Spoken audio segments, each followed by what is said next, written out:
Highlights channel of the Ranveer Show. This is TRS Clips. Body has always been an issue. Body image has always been an issue.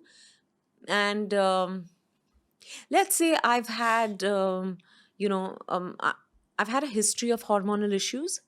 And today I work at it also. I work with a healer. I've been working with a healer for the past 12 years. I don't mean to cross a line with you. And Yeah. the only reason I'm sort of crossing a Yeah. line with you is because PCOD and PCOS are very hot internet topics. Yeah. Is that what you're talking? Yeah, there are many Okay. things. But if you want me to mention that, I'll tell you why I want you to mention it. Because when a male fitness YouTuber makes a video on PCOD and Yeah. PCOS, girls feel like someone's speaking up for Yeah, them. yeah. I'd rather have a woman like talk about yeah, this subject. sure. So I've had a history of hormonal issues, PCOD being one of them, but not the only thing. But I think that also, I've been working with a healer for the past 12 years. Again, there are no straight answers, but PCOD or hormonal issues come from a deep rejection of the feminine. And I think I always wanted to be better than a boy. I always, because Maybe you didn't grow up with a brother, that's why? no, I didn't. And, I'd often hear, I think my mother had wanted a boy because she already had my sister. And she had just mentioned it to me that, I thought I'd have a boy. And then I happened to have a girl. So I felt like, oh, but more than that, it was the way the boys around me were treated. Not, of course, it's just my parents, Priya, my sister, and me within our family, but even in the extended family and all, it was almost like there was a certain extra something accorded to the boys. And that I couldn't quite understand. So, and I remember once there was a conversation between my uncle and my father when my uncle told my father that don't worry, my son will be there for you until, basically, I don't want to say it like that, but my son will always be there for you. And I was so angry because we were sitting there, both of us, my sister and me. And I was like, we don't need anyone else's son to be there for my father. We are both, by God's grace, able-bodied, able-minded. And we don't need anyone else to be. So I think these things, even if they were just said without any intention of, because it's conditioning, right? I think these things left a very deep impact on me. I think I've always competed with the boys. So it gave you ambition? It did give me ambition also. It did. But having said that, I think it also, what it did is, it made me deny my femininity, which is why the hormonal issues. So mine is not just one. I've had a history of hormonal issues, so it's always been a challenge for me to shed weight. When people get surprised when I tell them that I actually love working out and I'm someone who works out regularly. And I've had people tell me, you must not be working out, na? Or you must love your food. And these things used to piss me off before. Now it doesn't.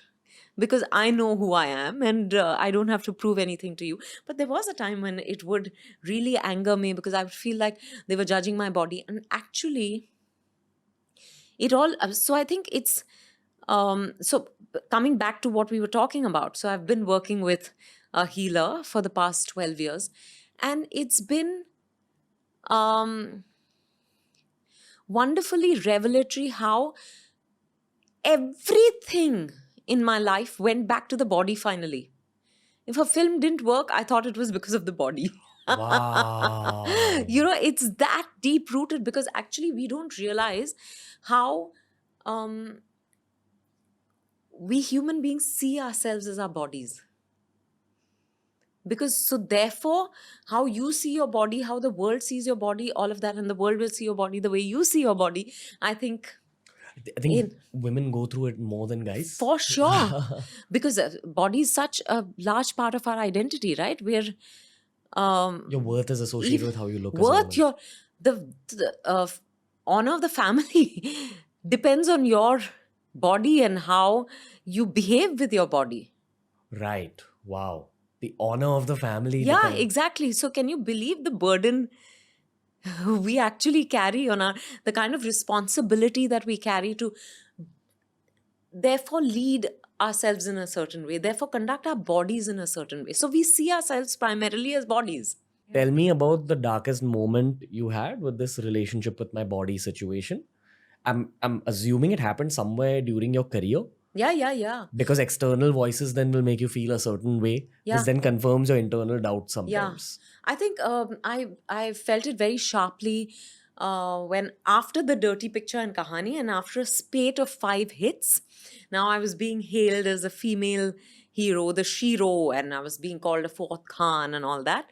For whatever it's worth, I had a film release called Ghan Chakkar, which did not do well. It was my first flop after 5 hits. I think it hit me very badly. And for me, it didn't work because I was big in the film. Can you believe it? As in? Because I had, after the Dirty Picture, I gained even more weight. Okay. Around Ghan Chakkar. Okay. So I thought that the film didn't work because I had gained weight. So this has no logic to it. It really doesn't. So on the one hand, the Dirty Picture had really liberated me. And for the first time, I was accepting my body the way it was, because at my biggest thus far, I had suddenly been called sexy and I was feeling desirable. I had met Siddharth, now we'd gotten married and all of that. And then Ghan Chakkar happened. And then, of course, there were a spate of films that didn't work. And it was with every successive film that didn't work, I began to blame my body even more. This is like in the last 5 years, 10 years. In the past 10 years, past 5 years have been good. Okay. You give out a very sorted person energy. So for you to be saying these things is like it's not something I expected either. Right. Like the energy you bring to rooms is very relaxed, composed. So I can't visualize you being uneasy about yourself. Yeah, but you'll find a lot of that's where the dichotomy, right? I told you there's a part of me that's always been very confident, and yet there's a part of me that's wanted to hide, and both these exist at the same time. Even now? Yes, even now. There are days when I don't feel good about myself. There are days when I don't want to step out. I don't want to be seen, especially as a public figure, because you're being watched. Yeah, because that's what compounds matters. And I think I'm probably also, and I think a lot. I'm maybe overly sensitive. Maybe a lot of people don't go through these kind of things, right? But I think because so there is a part of me that was. It's like this, right? You repeat, you fake it till you make it. So I think I was saying aloud what I wanted to believe. Okay. Yeah, and I was trying to stand by my body every time I said I'm absolutely comfortable being who I am. And yet there was a part of me that was feeling like so scared, because now people were seeing me for who I am. I don't know how to describe this. Is it making sense? It's the curse of being smart. Just God's given you a brain. Yeah, but brain's gonna F you up a little bit also. Yeah, that's true. Maybe that's the most positive way of looking at it. I felt this with KL Rahul also. Yeah. He's had a rough year in cricket. Yeah. And through the course of that podcast, I was like, this guy is too smart. Therefore, he thinks too deeply. Yeah. And therefore, he runs himself into overthinking. Yeah. And he said that to me himself as well. And I feel that with a lot of high IQ people. So that's the curse of having high IQ. Feel that about myself. This brain is wrecking me from the inside. No, I'm kidding. No, but I'm sure you believe that about yourself. Got you there. Of course I do. I do feel like this podcast has made me smarter though. Like really? Yeah, I think my IQ was very average. No, I guess when you speak to people, you also realize sometimes what your thinking and what you're feeling. Because sometimes only conversations can make you, I think conversations, interactions can reveal to you who you are. Yeah. Especially when you're challenged and proved wrong. I think people don't look for that enough. Right. That's been the joy of this podcast. It began very preachy in terms of I know everything. Right. And it slowly became shit, I know nothing. Oh, wow. And I'm still like learning. Yeah. Which is why it's like, it's very weird for me to like talk to people like yourself who've seen so much of life, so much of success. And to know that even you're still evolving. No, I think that's a lifelong process, which is why I'm saying I don't wake up feeling great every day. There are challenges I face even today.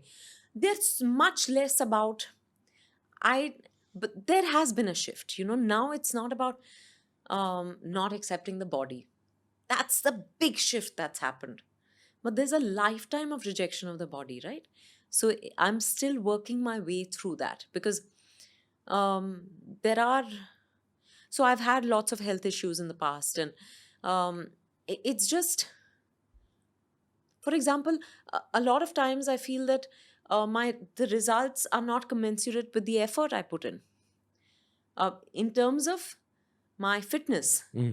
But that's something that I have to constantly work at because I do feel dejected. I do feel, not because I want to be a size 0 or anything, but just because you want to see the result of what you're working towards, right? Yeah. But sometimes it's just, and sometimes it's frustrating, sometimes it's angering, but you realize that you have challenges because of the way you've been with your body.